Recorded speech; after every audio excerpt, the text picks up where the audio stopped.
Hey guys, welcome to week 5. This week's top score, Nick's Hootie Blowfish knocks off previously undefeated Chris's three-headed monster, 181 to 124.9. Nick got a pair of 38-point games from Michael Thomas and Philadelphia's defense, 31.9 points from Matt Ryan, and 24.7 points from Leonard Fournette now that he finally managed to find the end zone. He even managed to scrape out 4.9 points from the tight end position of Vance McDonald. Nick won this matchup at the wide receiver position as his trio of Thomas, Lockett, and Hollywood Brown outscored Chris's duo of Julio Jones and Auden Tate by a 62 to 16 point spread. With the win, Nick moves up to third, tying Chris at 4-1, but still trails him in total points scored. Chris falls from the ranks of unbeaten, dropping his first game of the season. He got 29.9 points from Russell Wilson to lead his team in this one. He got a well-balanced attack from the team, but no additional monster games. 6 other players on the team scored between 10 and 18 points. Julio Jones kind of never showed up for this game, only putting up 5.7 points on 3 catches, and Chris's free agent grab of Ricky Seals-Jones went poorly, with Seals-Jones, I see Steve Catt in the background, with Seals-Jones getting shut out during the Monday Night Football game.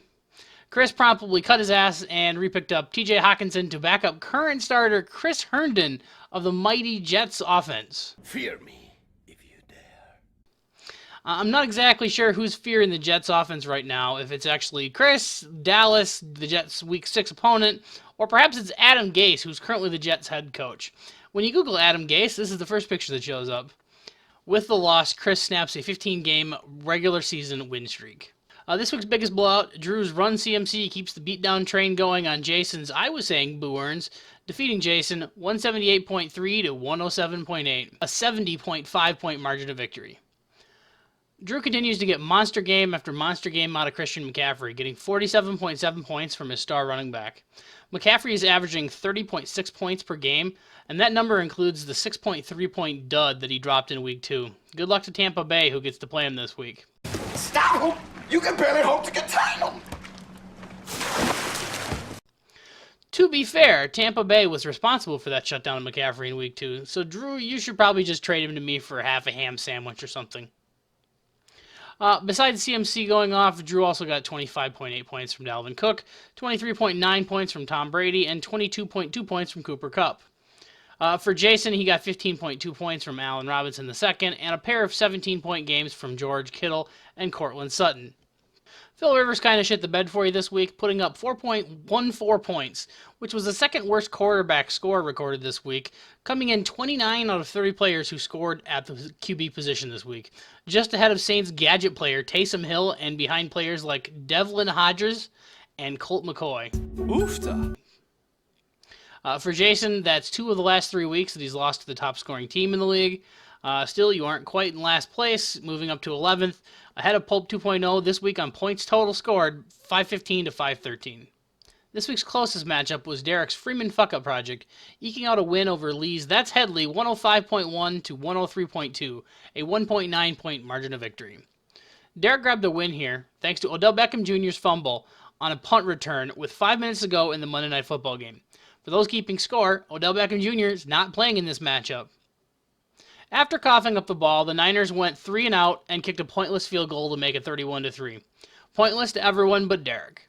With that 40-yard field goal, Robbie Gould saved his miserable night, going 4 for 4 for PATs and 1 for 4 for field goals after 3 previous misses. Derek also got 21 points from Julian Edelman and 17.5 points from Jameis Winston. You could have iced this matchup had you benched Stephon Diggs for DJ Chark, which would have netted you an additional 30 points. Nick, I tried to get Steve Catt to join in the video, but he was not interested. He jumped out of my lap after about 15 seconds of holding him. He's going to sit back there instead. Lee had the top 2 scoring players in this matchup, getting 31.5 points from Adam Thielen and 26.2 points from Dak Prescott. You also had a couple different opportunities where you could have seen improvement, getting Royce Freeman in for Golden Tate in your flex. Could have won you the game, or maybe grabbing a different defense instead of the Rams at Seattle on Thursday night. I have no evidence to back up this claim, but it feels like Seahawks star Russell Wilson tends to ball out whenever they're playing at home during prime time. That doesn't sound right, but I don't know enough about stars to dispute it. No, it's right. In other matchups, Josh's Please Not Last Again stays hot, picking up his second win in as many weeks, defeating Pope 2.0's Pew Pews 135 to 94.3. Josh got 44.7 points from the newly acquired Deshaun Watson and 29.4 points from the previously traded for Matt Breida, getting great performances from the players acquired via trade so far this season. Keeper Chris Carson added in 21.8 points as well.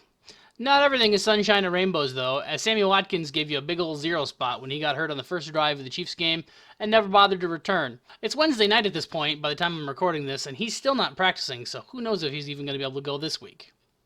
For the Pew Pews,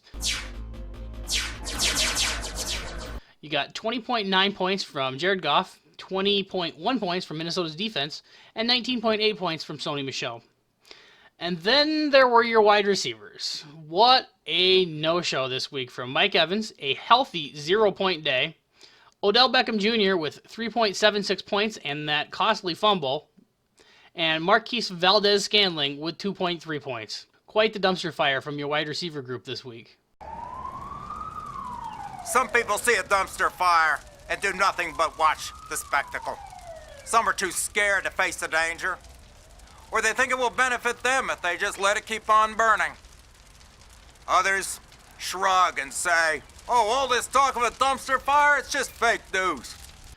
Just so you know, that clip is from a political ad from some guy named Dick Painter in Minnesota who's running for Senate. Lee might be the only one who's actually seen this for. I think he's from the Minneapolis area, I believe, based off the city that was listed when I Googled his name. And also, his name is technically Richard, but Dick Painter was too good to not poke fun at. Eric, with the loss, you fall to last place, tied with Jason at 0-5, but basically neck and neck in points scored. If either you or J Money should fail to win next week, you will tie the all-time worst start to a season, which would be Brandon's 0-6. Speaking of Brandon, over to Brandon's once-in-a-generational grabbing a win this week, knocking off Alex's Funkle Up, 117.8 to 110.1. Brandon got 23.3 points from Tyler Boyd, 19.3 points from Marlon Mack, 18.5 points from Patty Mahomes, and 17.3 points from Calvin Ridley. You probably would have liked to have had Josh Jacobs in your lineup this week. He went off for 30 points, sitting on your bench. Why you didn't have him in there was understandable. The rookie had to travel to London for a game this week, so maybe some jet lag. And he was playing the Bears' supposedly vaunted defense. Somehow the Bears managed to lose to the Raiders as their offense continues to suck, and their defense has been quite middling so far this year. And as always, go Packers, the Bears. For Alex, you put up 110 points in this one. It's your second best game of the year and your second 100-point game. In both of those 100-point games, you ended up on the losing side. You got 25.7 points from Patrick Lindsay, and 15 points from Juju Smith-Schuster, 14.8 points from Austin Eckler, and 14.2 points from Zach Ertz. You could have closed the gap here with Brandon a little bit, but swapping out Brandon Cooks for McCole Hardman, it still wouldn't have been enough to grab the win. You don't have a lot of depth on your bench right now. You're waiting for Kareem Hunt's suspension to end, and you were missing both Jamal Williams and Philip Dorsett this week due to injuries. And finally, Pope 1.0's To Deuce or Not To Deuce gets a win in the Battle of the Scots, defeating my Melvin Gordon Bombay 139 to 102.52. Absolutely nothing noteworthy occurred in this game whatsoever. Okay, fine. The Deuce got 48.7 points from Aaron Jones and 37.1 points from Amari Cooper. Those two alone combined for 61% of your team's total score this week. You also got 14.8 points from Carolina's defense and 13.8 points from Derrick Henry. Me? Well, I fucked up. No!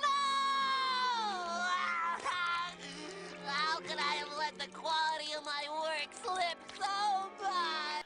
I had Will Fuller in my lineup all week long since T.Y. Hilton was listed as questionable to play, and they were playing the Chiefs, and they're on bye next week, so I figured they'd just let him rest. He's playing on Sunday Night Football, so the 7 p.m. game. I got up Sunday morning, and I saw T.Y. Hilton was listed as likely to play. And even though he was playing on Sunday night and all of my other wide receivers would have already been played, I opted to plop him back into my flex spot and pick up Chester Rogers just in case he didn't actually play, instead of just sticking with my original plan and starting Will Fuller. Congratulations, you played yourself. As everyone likely saw, Will Fuller had the game of his life, putting up 3 touchdowns and 49.7 points. He probably should have had 2 more touchdowns. He was tackled right at the end zone and dropped one or turned back by penalty. I think I saw a stat on Reddit that had he caught both of those touchdowns, it would have been the greatest wide receiver performance of all time. So that kind of hurts a little bit. A 44-point swing would have been enough to get me the win. I got 31 points from Chris Godwin and 16 points from the Chargers defense, but I don't really fucking care, to be honest. With the win, Pope 1.0 claims the top spot in the league, now being the last remaining undefeated team. In terms of league stats that we didn't talk about this week already, Derek with a win picks up his 50th win. He is the 7th of the original 8 teams to get to that mark. This was Nick's 20th high score. This week's week 5 average was considerably higher than normal. There was a 125-point scoring average this week, which is normally in the past, between 2012 and 2018, it averages about 105 points. So considerably bigger uptick this week.